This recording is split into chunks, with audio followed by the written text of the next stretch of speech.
তাহাজ্জুদ নামাজ নিয়ে সুন্দর অনুপ্রেরণামূলক কিছু কথা থাকছে আজকের ভিডিওতে। এই নিয়ম মেনে যদি তাহাজ্জুদ সালাত আদায় করা যায় তাহলে আল্লাহ রাব্বুল আলামিন সকলের দোয়া কবুল করে নেবেন ইনশাআল্লাহ। রাতের শেষ তৃতীয়াংশে তাহাজ্জুদ নামাজ পড়া উত্তম।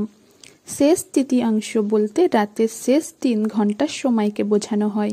অর্থাৎ যদি রাত 8টায় এশার নামাজ শুরু হয় এবং ভোর 4টায় ফজর হয়, তবে রাতের শেষ তৃতীয়াংশ হবে রাত 1টা থেকে ভোর 4টে পর্যন্ত। প্রথমেই যখন তাহাজ্জুদ নামাজের জন্য উঠছেন, দেখবেন কেউ জানতে না পারে ওয়াশরুমে যাবেন। মিসওয়াক শেষে উত্তম রূপে ওযু বা গোসল করে সবচেয়ে সুন্দর ও পবিত্র জামাটি পরিধান করবেন। কাউকে দেখানোর জন্য না, একমাত্র মহান আল্লাহর জন্য। চোখে সুরমা লাগাবে, মাথার চুল আঁচড়াবে ও হালাল সুগন্ধি লাগাবেন। নিজেকে উত্তম রূপে সাজাবেন।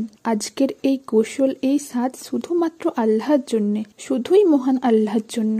যাই নামাজ বিছিয়ে স্থির ভাবে 2 রাকাত নামাজ পড়বেন। নামাজে সেজদায় লুটিয়ে চোখের পানি ছেড়ে মহান সেই আল্লাহকে ডাকবেন, যিনি তোমার প্রার্থনা শোনার জন্য, তোমার চোখের পানি দেখার জন্য প্রথম আসমানে নেমে এসেছেন। ধৈর্য ধারণ করে প্রশান্ত চিত্তে নামাজের মধ্যে আল্লাহকে ডাকতে থাকবেন। সেই রব তোমার দোয়া কবুল করবে না তো কার দোয়া কবুল করবেন? তাহাজ্জুদের নামাজ পড়ার সময় মনকে দুনিয়ার সকল চিন্তা থেকে মুক্ত করে আল্লাহর দিকে মনোনিবেশ করা উচিত। একাগ্রতা ও ভক্তি সহকারে নামাজ পড়লে আল্লাহ তা কবুল করেন। মহান আল্লাহ তোমার ডাক শুনবেন না তো আর কার ডাক শুনবেন? তুমি আর সেই ব্যক্তি কি এক হয়ে গেলে, যিনি বেঘরে ঘুমাচ্ছে, আর তুমি তো অশ্রু বর্ষণ করে মহান আল্লাহর কুদরতি পা সিক্ত করছো?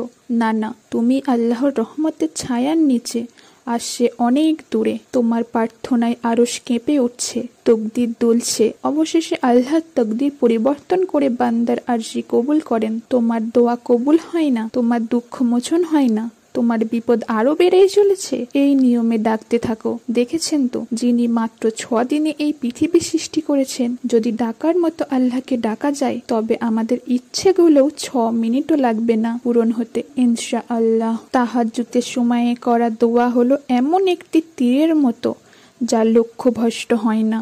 কখনো ব্যর্থ হলে সিজদায় পড়ে যাও, সফলতার পথ আল্লাহ দেখাবে। ভিডিওটি এখানে শেষ করছি। এই রকম সুন্দর সুন্দর ভিডিও দেখার জন্য চ্যানেলটি অবশ্যই সাবস্ক্রাইব করে আমাদের পাশে থাকবেন।